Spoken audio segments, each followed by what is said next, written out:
Hello, 1517 Podcasts listeners. This is Caleb Keith, director of the 1517 Podcast Network, with a special announcement. Throughout the entire month of June, the Podcast Network at 1517 is hosting a special fundraiser. During the time of this fundraiser, two generous donors are doubling the impact of your generosity by matching dollar for dollar gifts given up to $75,000. The Podcast Network has a goal, including this match, to raise $150,000 during the month of June. These funds will play a crucial role in expanding our network onto additional platforms like YouTube and strategically reaching new audiences with direct marketing and with the creation of new types of content. Your support isn't just figurative. It's a tangible investment in the people and tools necessary to maintain and expand the work of our podcasts. People like the hosts of your favorite shows and the editors and marketing and creative teams behind the scenes that support our podcast throughout the years. Please go to 1517.org/donate-podcast today to help us reach this $150,000 goal. Thank you for being an integral partner of the 1517 Podcast community and for your unwavering dedication to sharing the pure gospel through our shows.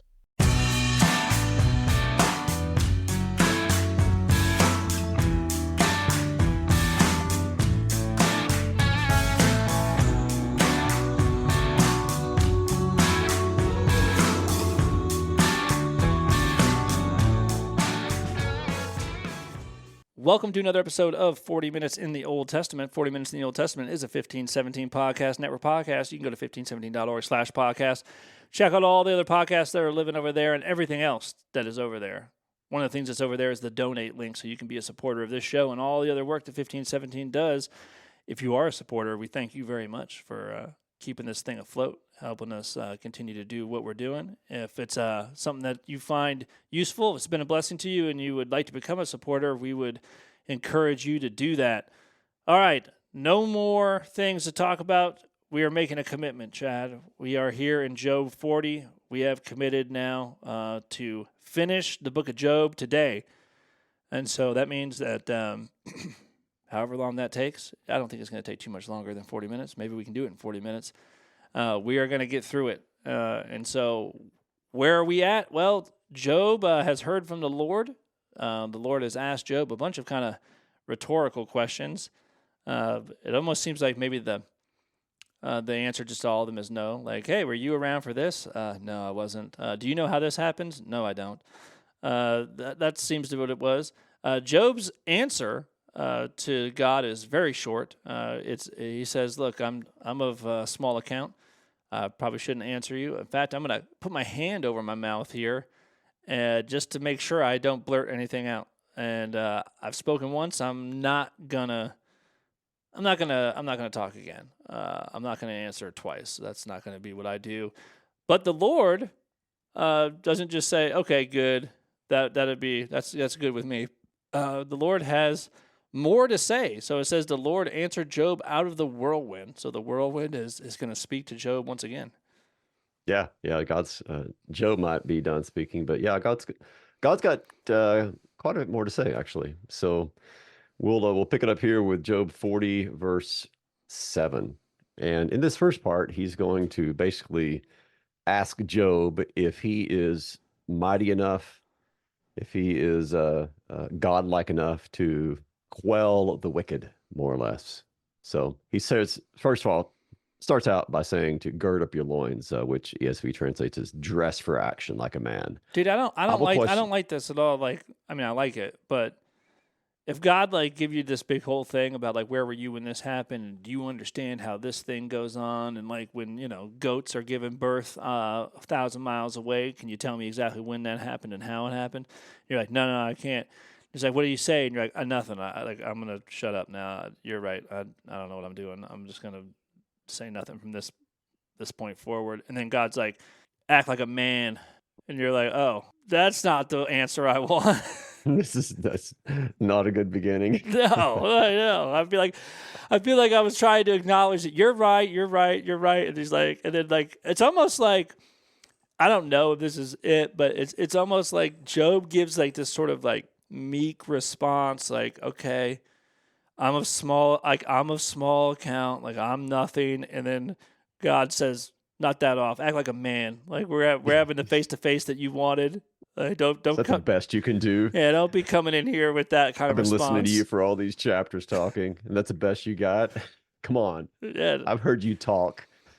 man up, Where's all Job. this You asked where's for all this this. powerful rhetoric that you've been spewing out for all these chapters? Come on.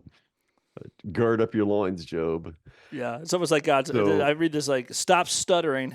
I heard you being all eloquent before. You wanted your day in court. Well, here it is, well, buddy. here we are. So stand up and let's hear it. He says, goes on to say, I will question you, and you make it known to me. Will you even put me in the wrong? Will you condemn me that you may be in the right? I kind of like to hear that is, will you call into question my management of the universe? Yeah, Kind of something along those lines. Uh, then he goes on to from in verse 9 to say, have you an arm like God? So this is as God often does, speaking of himself in the third person. Have you an arm like God? And can you thunder with a voice like his? Adorn yourself with majesty and dignity. Clothe yourself with glory and splendor. Pour out the overflowings of your anger and look on everyone who is proud and abase him. Look on everyone who is proud and bring him low, and tread down the wicked where they stand. Hide them all in the dust together. Bind their faces in the world below. And then this is my insertion here. When you have done all that, then God says, I will also acknowledge to you that your own right hand can save you. So, Job, all you got to do is clothe yourself like God, majesty, dignity, glory, splendor. And then you can pour out the overflowings of your anger. You can look on everybody who's full of themselves. You can bring them low. You can take all the wicked and bury them in the dust, literally hide them in the dust, and bind their faces in the world below, which nobody seems to know what exactly that means. But I mean, it's verse 13 is hide them. There's two uses of the same Hebrew verb, which you can't see in translation here. It's taman is the verb. So it'd be something like hide them all in the dust together, bind their faces in the hidden place. So same, whatever it is, the hidden place would be like Sheol. So if you can do all that, God says to Job, well, then I will gladly acknowledge that your own right hand can save you. But Does of it, course, this is impossibility. when God answers Job, like sometimes it's a little shocking. If there is a rebuke to Job, to me it would seem that the rebuke would be, and is, that if Job could just talk to God and God would explain things to him, then Job could understand. And God is saying that's not the way it is. That just because God may explain something to you doesn't mean that you would be able to understand it, right? So, like, you're not like me, Job. Like, I could spend all day trying to explain to you why this happened, and you still wouldn't be able to wrap your head around it. I bet this section of God's response I hear is God basically saying to Job that he's number one, the judge of all, and is Yeah. certainly the judge of the wicked. But then also that he is the savior of those who believe in him. I mean, that's the kind of that verse 14. Then I also will acknowledge you that your own the right hand can save you. So it's like God is saying to Job, listen, you wanted your day in court. You wanted to talk to me, and so I'm talking to you now. And I've just described, of course, my omnipotence in the creation of all these animals and my intricate knowledge of their ways. But alongside that, I'm also the judge of the living and the dead, and I'm the one who's able to bring down the wicked. But I'm also the one who's able to save. And so it's kind of like, for me, it's filling out in greater detail the God's own portrayal of himself to Job, that he's the creator, but he's also the judge and he's the savior. He's all of these things. And of course, Job is not, but kind of implicit in this part of God's message to Job is that He's he's the one who is at work in the lives of every single human being to to judge, to discipline, to save, to do all of those things. And so his activity in life of Job involves that as well, whether Job can perceive that or not. Yeah, and I suppose maybe an implication of, I mean, because I don't think Job would ever implied that like he could save himself, but maybe a little bit by saying, "Oh, if I could just bring my case to God, then I could convince Him that He should save me," is a form of saving yourself. Like I could save myself with my defense. Oh, sure. Yeah. Yeah. I could argue myself into God's justification, Yeah, something along those lines. Yeah. This is we'll move on, but this is a unique part of God's response to Job because most of what God says to Job is just his description of his creation of either this long list of animals or the two coming up in a minute, Behemoth and Leviathan. So this is a different section within God's response to Job, which really focuses upon his work as judge and savior. Two things of which Job cannot do. Okay, so verse 15 takes us to the shorter of these two creatures that are about to be described. First of these is Behemoth, and the second of these is Leviathan. Now, we could spend probably 3 podcasts, Dan, 3 episodes talking about all of the various commentaries, books, monographs, dissertations, you name it, that have been written on the identification of these two animals. Of course, we're not going to do that because we're finishing Job today, but just very briefly. So, Behemoth is sometimes called a plural of intensification. It is a Hebrew plural. Behemah is the singular. And as a singular, it's common reference to animals in general, especially to beast or to cattle. It's used in the plural here, although every reference to behemoth after this is in reference to a particular kind of creature, not to a plurality of creatures. And so for that reason, it's often, even though it's grammatically a plural, it's sometimes called a plural of intensification.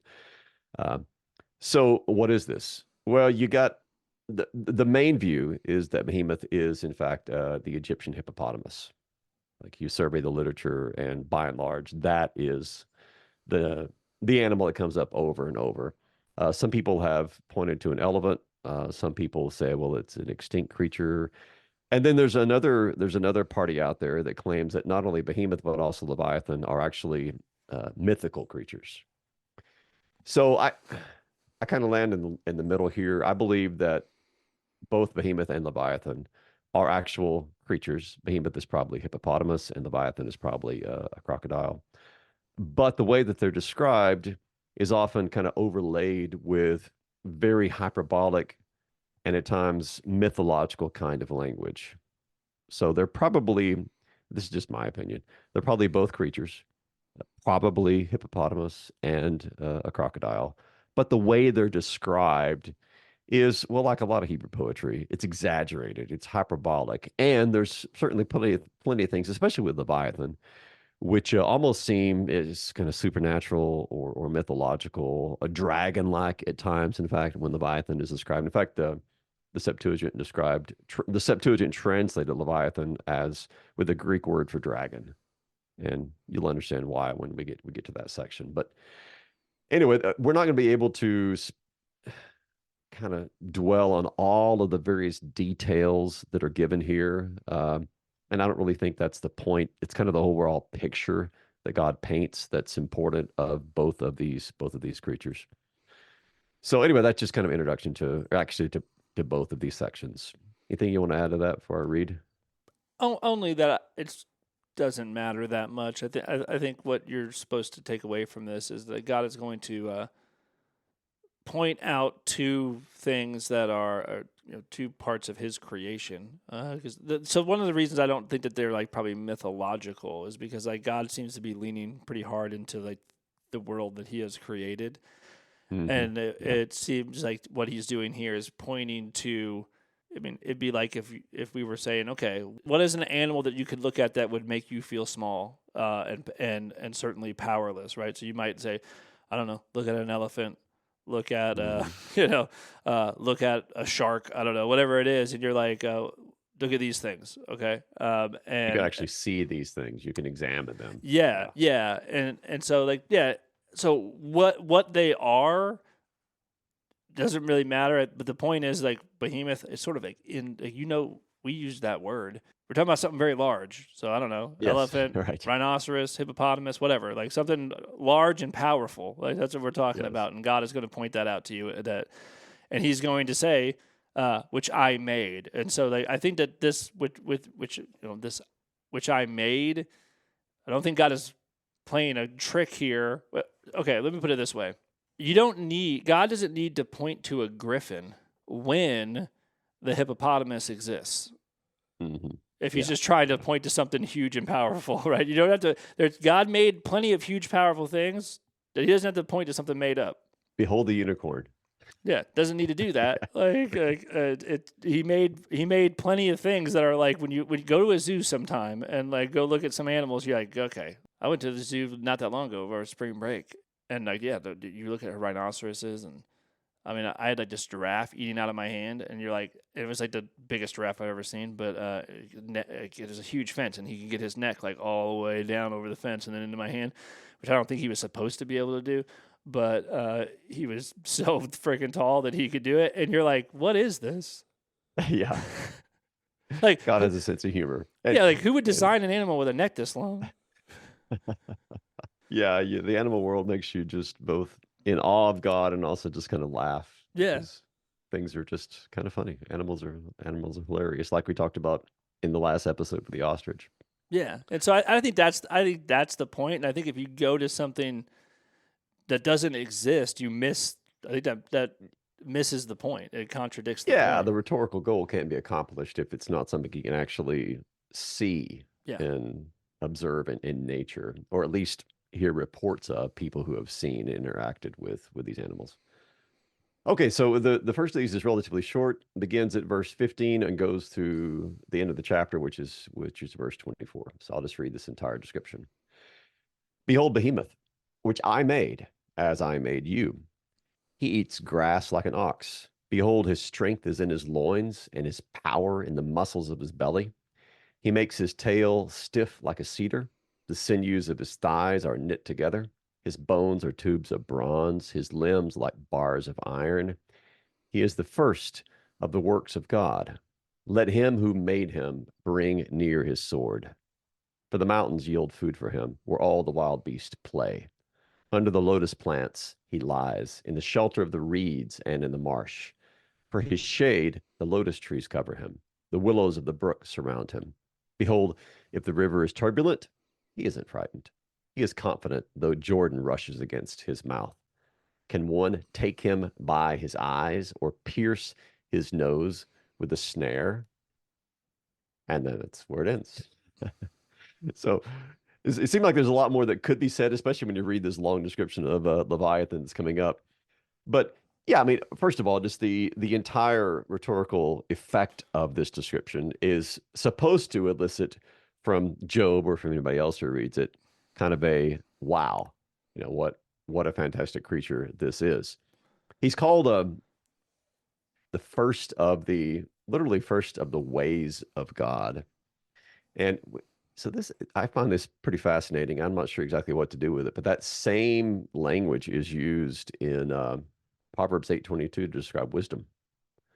Wisdom says, "The Lord possessed me," the literally the reshit in Hebrew, the reshit of his ways. And so same words are used here in the Hebrew to describe the behemoth. So perhaps I want to accent that. There's also kind of a parallel here where you have this animal as a visible display of the wisdom of God. This is a way of God showing you not just these wise in the sense of smart, but that his wisdom is incarnate, as it were, in this kind of magnificent creature that he has made that has no fear, that certainly can't be tamed or be made into some just domestic creature, but that he's impressive, mighty, and maybe not the king of the beast, but pretty close to the top. Yeah, it's like saying the wisdom of God is, hey, you're gonna trap it. You're gonna, You can make this is your it pet. is it Yeah. you're gonna be able to scare it, right? You'll be able to teach it anything. No, you're not gonna do that. This animal sounds like it is has no predators, right? And it might lay down under some trees. It might like just walk across a roaring river. It's not worried about it. The wisdom of God is like this. It's like unsaleable. Like there's nothing you're going to do to hurt it, to make it afraid, to change it. None of that stuff. You can't harness it and make it your own. There's a clip been going around the internet for the last few weeks, maybe months now. Have you seen this where there's like a hippopotamus chasing a boat as it goes through the water? Yeah. Like he's getting away, but every time I watch that, I'm like, man, no, thank you.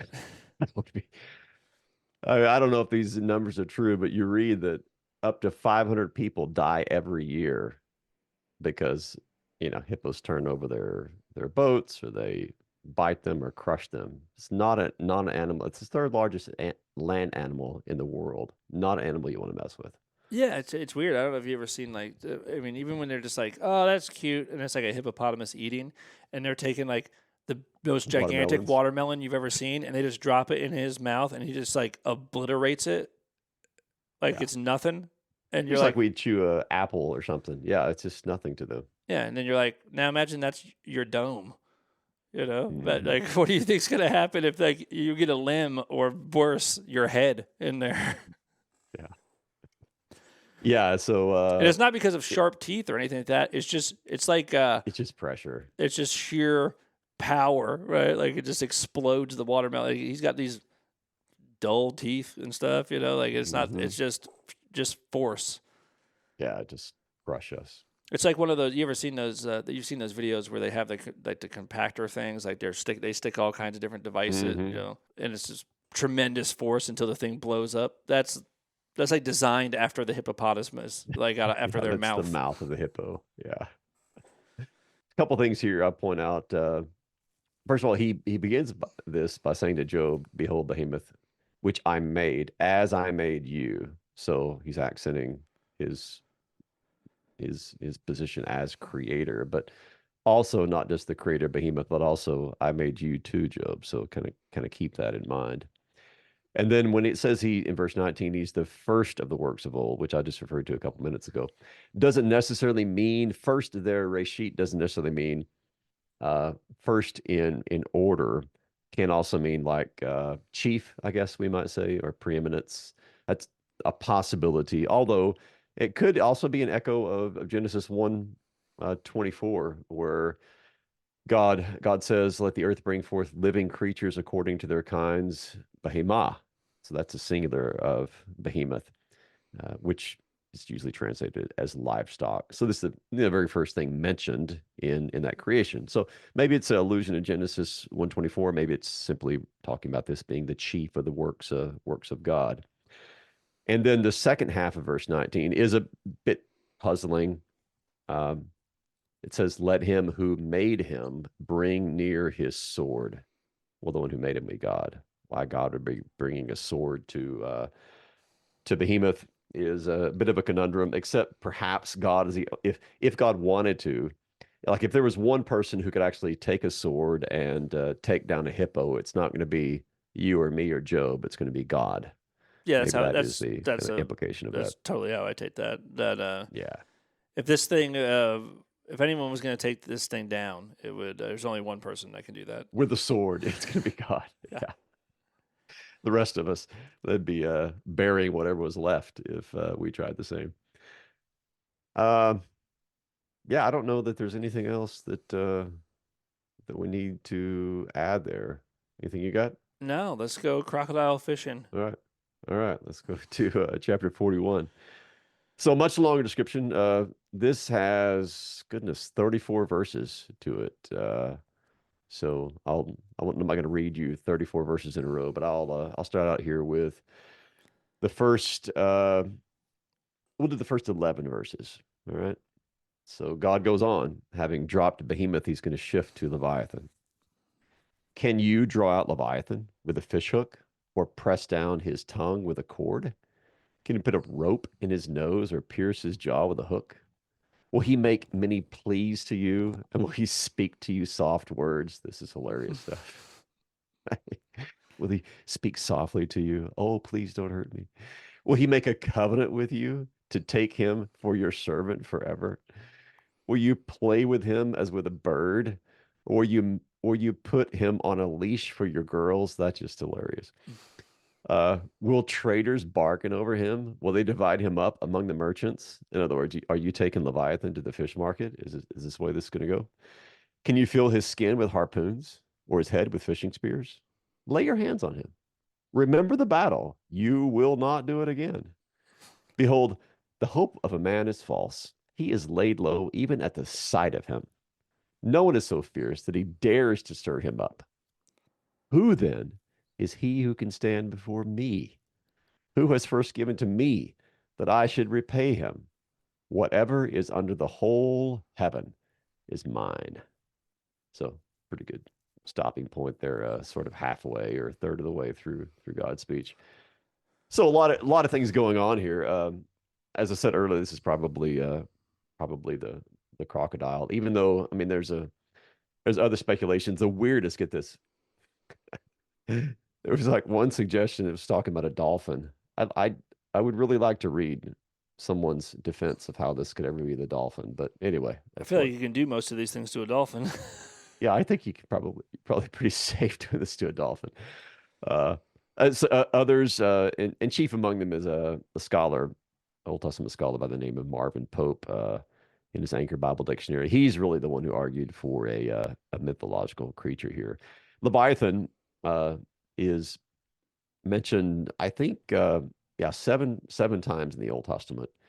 I think we've encountered a couple of these, or maybe one of these. So already in Job 3:8 mentions Leviathan, and he comes up in the Psalms too, Psalm 74, Psalm 104, and then Isaiah 27 also has him. And part of the reason people argue this is at least partly kind of a mythological description is because we do know, I mean, from ancient Near Eastern literature, such as that at the Ugaritic literature, that Leviathan was a kind of a mythological sea monster, often with 7 heads, and part of kind of the chaos battles among the various gods at creation. And so, I mean, you do hear echoes of that kind of mythological language, especially in the Psalms and in Isaiah as well, where the prophets and the psalmists will borrow some of this in their description of God's conquest over all evil. That being said, in chapter 41, even though there may be overtones of that in some of these descriptions, I think, like we discussed a minute ago, that this is no doubt an actual creature. Fits a lot of the description fits with the crocodile, but do be aware at least of that broader ancient Near Eastern reference to Leviathan as a mythological sea creature. Well, I mean, so when I look at a crocodile, or honestly, if you look at all kinds of sea creatures, there's certain creatures that you're like, that's a dinosaur, pretty much. That's especially crocodiles. Yeah, you look at a crocodile and you're like, that's just like that looks like dinosaurs. a prehistoric creature right there. That is a straight up dinosaur. So it's certainly possible that this is a creature, some kind of sea creature like a crocodile, but maybe not a crocodile, that no longer exists. But the idea, I mean, Job's a very old book. The idea that there could be some kind of sea creature that was even more prehistoric looking than the crocodile is not hard to believe at all. No, it's very plausible. Yeah, so this could be the ancient ancestor of the modern crocodile. Yeah. Something like that. Yeah. So it starts out by this kind of halfway humorous description of this animal that you're not going to be able to pierce his jaws or anything like that. Are you going to make him like cower before you? So he speaks softly to you and tries to curry favor with you. You're going to put him on a leash for your little girls that can walk around this crocodile. You can take him to the fish market so the traders and the merchants can bargain over him. You're gonna fight him. Lay your hands on him. Remember the battle. You will not do it again. Yeah, you're not gonna do it again because you Yes, won't be around this to is do the it this is again. the hot stove of the sea. Touch that thing one time. Yeah, won't be touching it again. And then God wraps up that section with kind of a theological aside, we might call it, when he says, "Who then is he who can stand before me?" So, this magnificent, fearful creature that everybody agrees is magnificent and fearful. Well, guess what? I made him.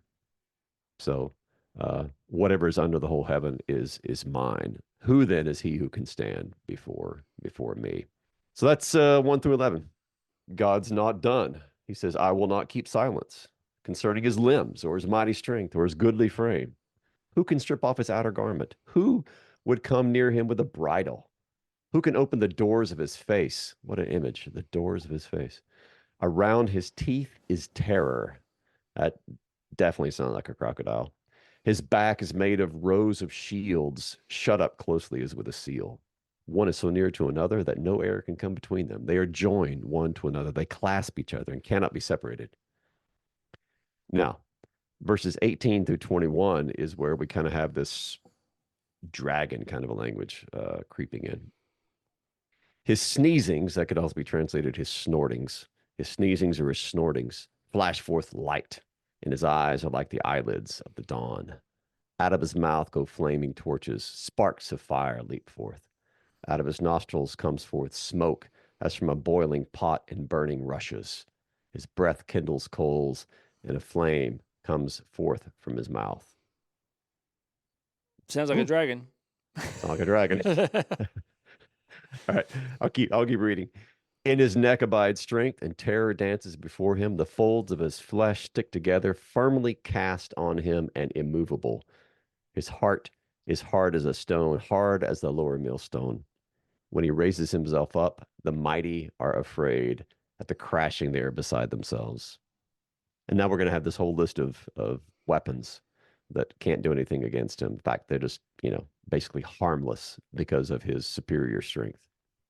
Though the sword reaches him, it does not avail, nor the spear, the dart, or the javelin. He counts iron as straw and bronze as rotten wood. The arrow cannot make him flee. For him, sling stones are turned to stubble. Clubs are counted as stubble. He laughs. This is another animal laughing. We've seen that in the previous chapters. He laughs at the rattle of javelins.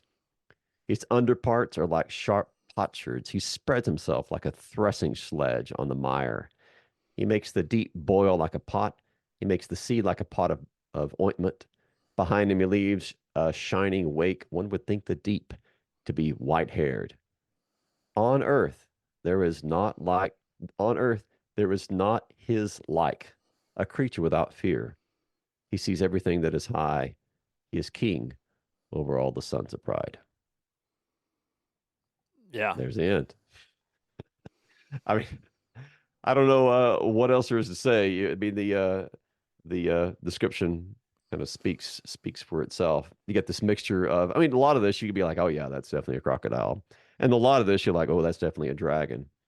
So it's a little bit of both, but it's probably just a case of this exaggerated poetic language being applied to the crocodile himself, as to impress upon us even further this grandiose creature that God has made, and yet he is made. He is not some sort of divine creature, but a creature that God himself has brought into existence. And so if you're impressed with Behemoth, or if you're impressed with Leviathan, well, then just imagine how much more impressive and high and mighty and beyond our understanding, our ability to kind of, parse and break down into manageable units of thought and understanding from the human level.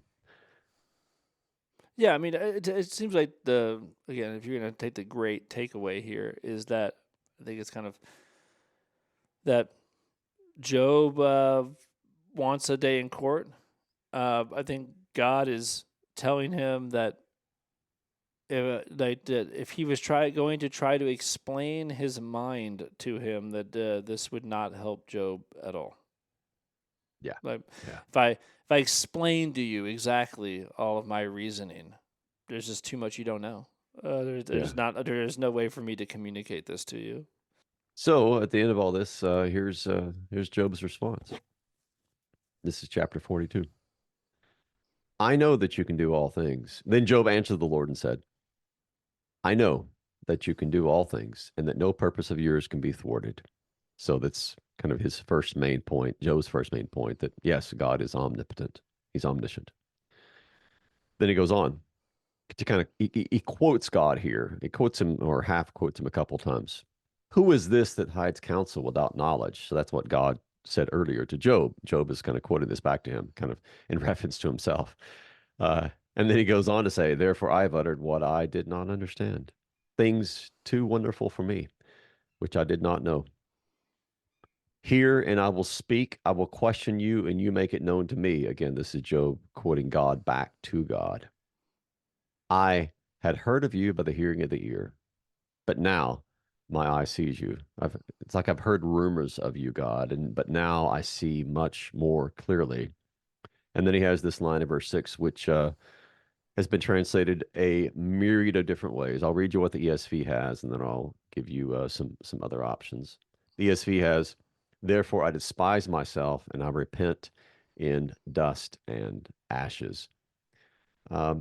Actually like the Jewish Publication Society Tanakh translation, where they translate that last line, instead of therefore I despise myself and repent in dust and ashes, as therefore I recant and relent, being but dust and ashes.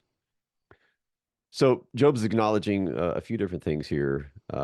He's first of all, yes, saying to God, yes, you are you who can make all these creatures. You are the one who can do all things, and therefore he's not just saying I am small or of little account, like he said earlier, but he's acknowledging that what he said, it's like he didn't know what he didn't know, kind of is the way I take this. There's so much that I was upset about, and I didn't even realize that there's things I didn't even know that I didn't know. And what I've uttered, I didn't understand. It was too wonderful for me. And that Hebrew phrase, too wonderful, occurs also in Psalm 131, as well as Job 30.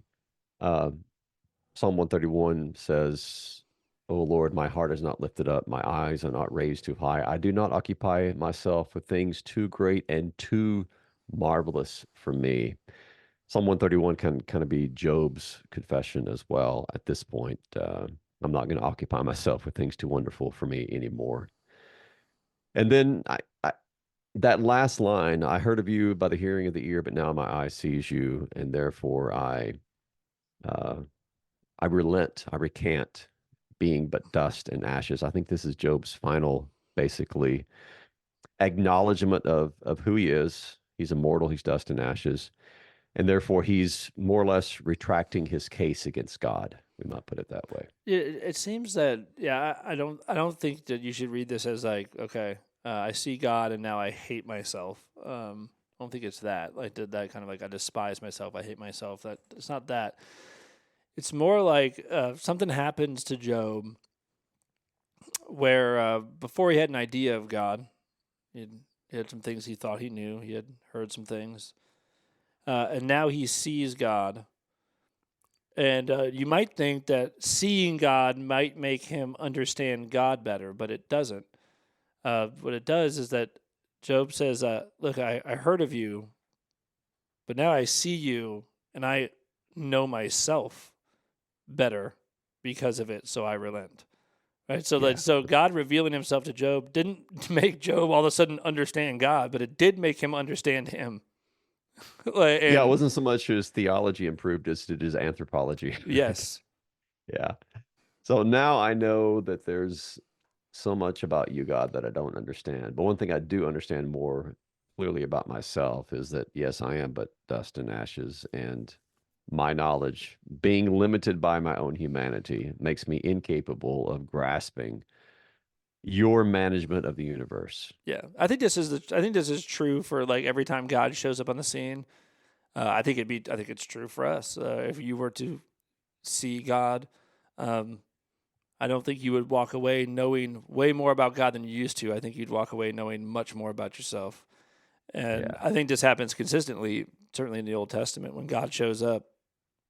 People don't learn like what they see, they can't comprehend. What they've been shown, they can't do anything with it.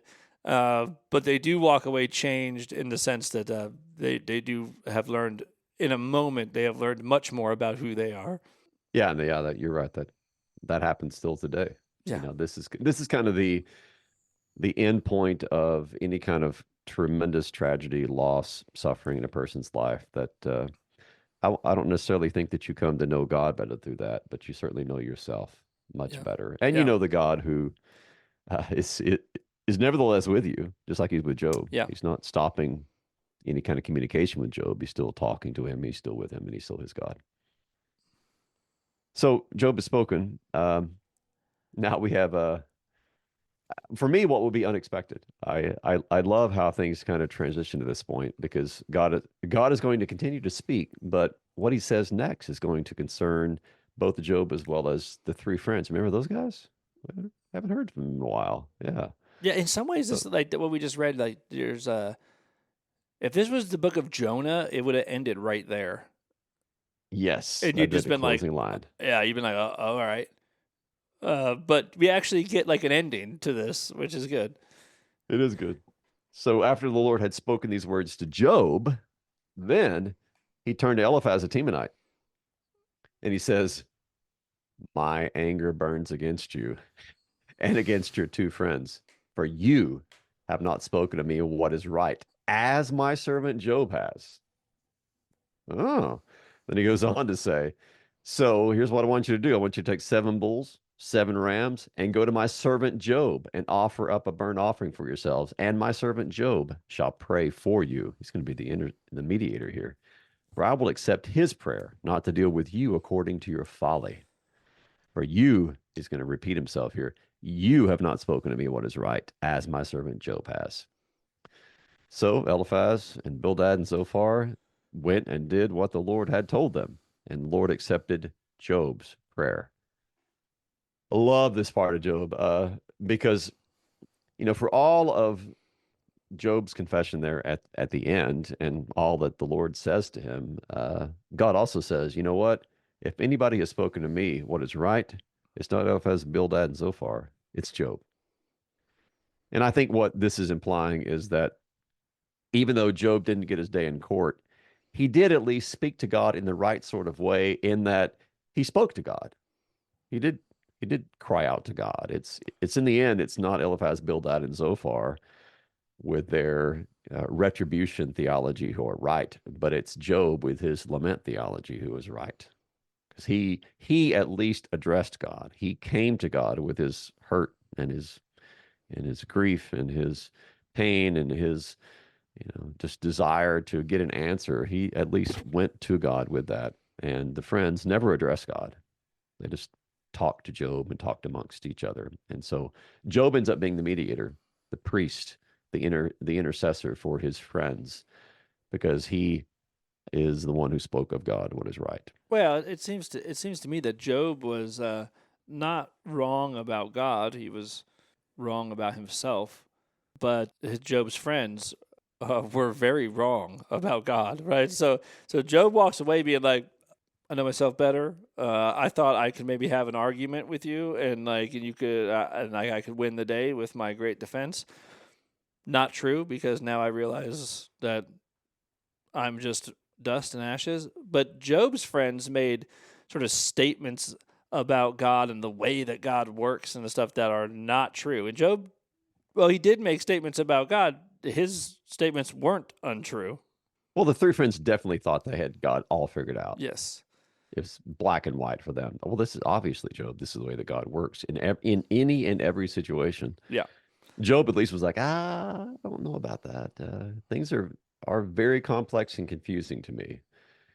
And yeah, and so in the end, he speaks of God what is right, and then is able to speak to God on behalf of his friends as well. And it's kind of beautiful that he does that.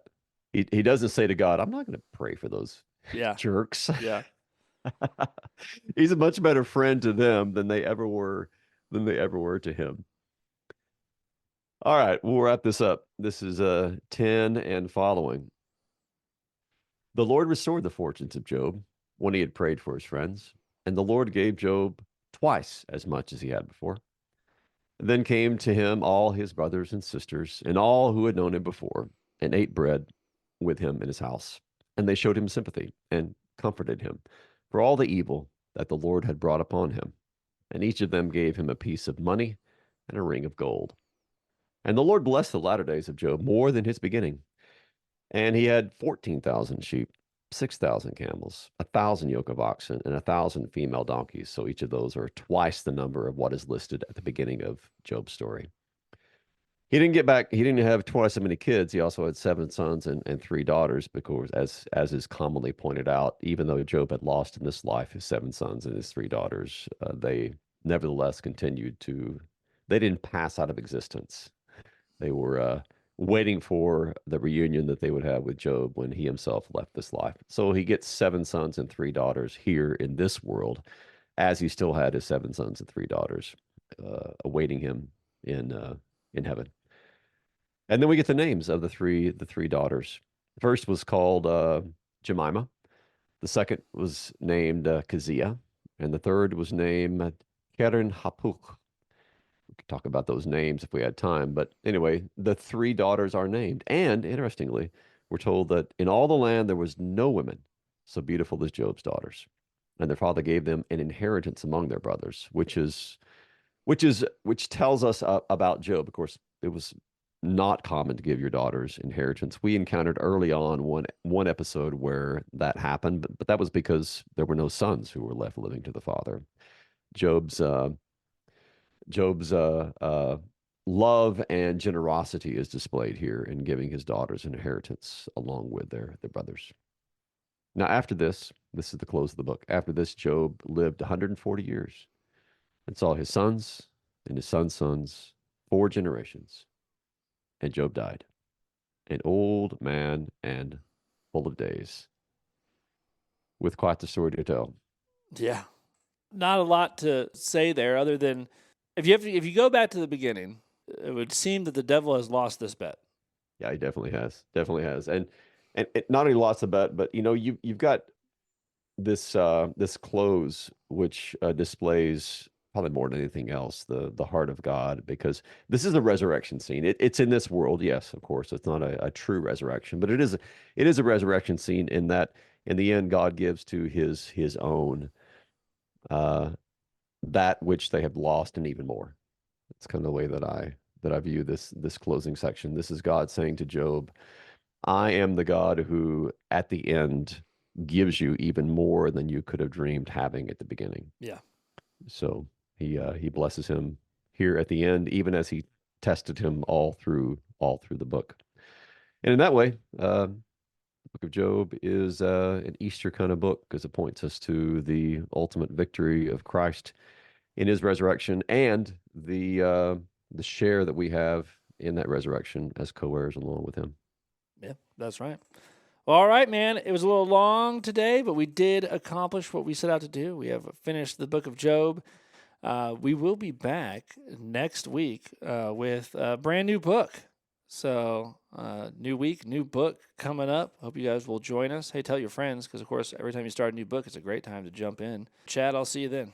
All right. We'll see you then. Thanks, Dan. Hello, 1517 podcast listeners. This is Chad Bird, co-host of 40 Minutes in the Old Testament, with an announcement from the 1517 Podcast Network. Throughout the entire month of June, the Podcast Network at 1517 is launching a special fundraiser, and I need your help. Every dollar you contribute will be matched by 2 generous donors, doubling the impact of your generosity. The Podcast Network needs to raise $150,000 in an effort to support the ongoing creation and expansion of our shows. The funds raised will play a crucial role in expanding our network onto additional platforms, such as YouTube, and strategically reaching new audiences with the gospel. Your support isn't just a figurative donation. It's a tangible investment in the people and tools necessary to maintain and expand the work of our podcast. Please help us to reach our $150,000 goal. Simply visit www.1517.org/donate-podcast today. Thank you for being an integral partner of the 1517 podcast community and for your unwavering dedication to sharing the pure gospel through our shows.